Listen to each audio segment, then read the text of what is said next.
Alright. What's good, fam? It's your boy Dwayze on Blaze. You know the name, you know the face, you know the time, you know the place. And today we back again with a brand new react. Matter of fact, it's crazy out there, okay? A-Reece, Jody, what's going on? They taking shots at who? I don't know. P that G's about to break it down. Let's go.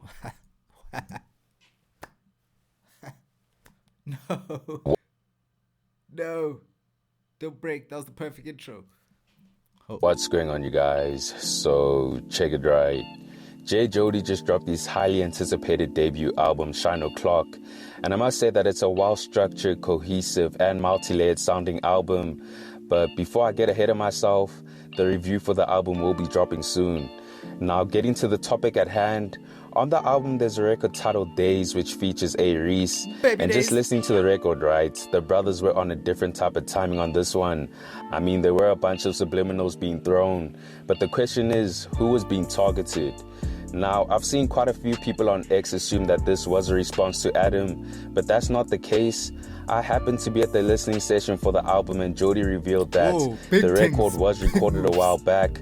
I think last year, if I'm not mistaken, and we have the original track list that Jody posted last year to back that up.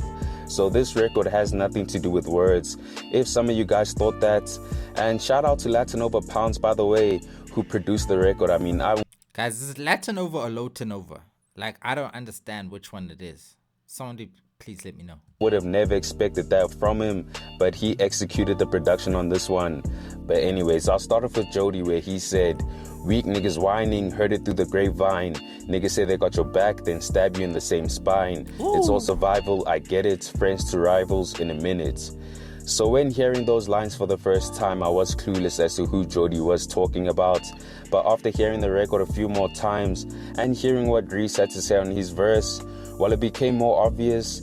I mean, these subliminals were clearly for exglobal. He's the only member who's been considered as crying by speaking on rumors and gossip, and clearly Jody felt betrayed by him, but he gets it. This is his way of trying to stay relevant or survive, essentially declaring himself as a rival at this point. Now with Reece, he had a few more lines addressing X, and he first started off by saying, "Only way I know you ain't better than me is cause you ain't got no haters. Still praying for those who pray on me." So it sounds like Reece is addressing another artist with these lines. Therefore, we can eliminate Mash Beats from the equation, because I did see some people assume that it might be about him, but that's not the case. Now, there's been one individual who has constantly been targeting Reece, and that's exglobal. And it all started when X decided to sit down with Zynga for his episode of Chopping It. Now, during that 3-hour-long episode, he broke down the inception of TWC and how they broke up. He spoke on the formation and end of Rubber Band Gang. This man came with many stories, bro. Yo, I watched every minute of this thing, bro. Yo, this guy had stories, bro. And in between those conversations, he would break down Reece's character, but not in a positive light. So from that point onwards, it was clear that X was no longer associated with Reece. Now, even though X didn't have the nicest things to say about the boy, Reece is still praying for him. Now, addressing the other lines, he recognizes that when it comes to the music, X has never been better than him. I mean, usually the artists that are held to a high regard are able to evoke emotions out of an audience, whether that's love or hate. And when it comes to the music, X has never had that ability, as Reece puts it. But anyways, he continued by saying, "Only time I let them play me was for royalties. Whatever they told you, they wouldn't say to me. Either you with me or against me, but you can't be nothing in between." So it sounds like Reece is turning things around, where usually he is the one being accused of playing his former crew members for their royalties, but he's claiming that he actually got played. I mean, the thing about the royalties chat is we'll never know unless these niggas divulge more information with proof, but until then, it's all just hearsay.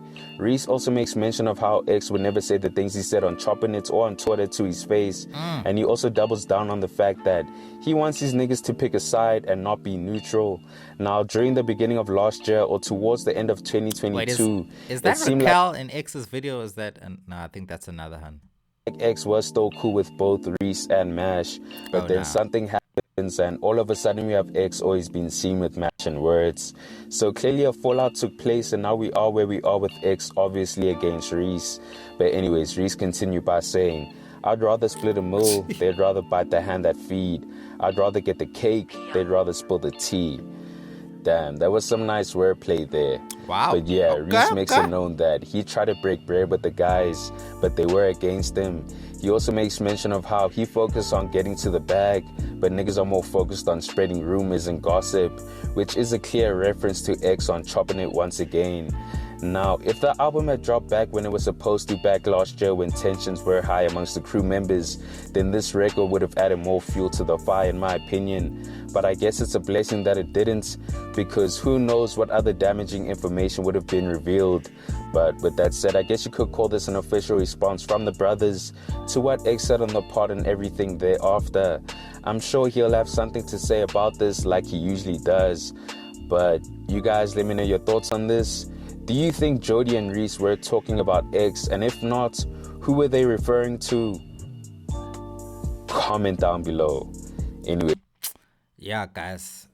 Yeah, that one, I can say that it just seems as if they're doing more of the same. I feel like A-Reece and Jody, they're the type of guys who are always talking about people in their lyrics. Always, bro. Like, so it could be about anybody. Is it about exglobal? Probably, probably some other people the shoe could fit there too. I can't think who at the top of my head. Maybe a flame, but I don't think so, bruh. But yeah, I think that at the end of the day, this is nothing new with these guys. I think this is a bit of a reach. we're reaching here. I think we need something more direct. But yeah, at the end of the day, I don't want to look too much into it. That's my take, I guess. It's been your boy Dwayze on Blaze. Catch me in the next one. Guys, I'm actually baked, so you know what I'm saying? Maybe if I wasn't, I'd have more to say on that, but I couldn't tell you more, I don't want to just be saying things.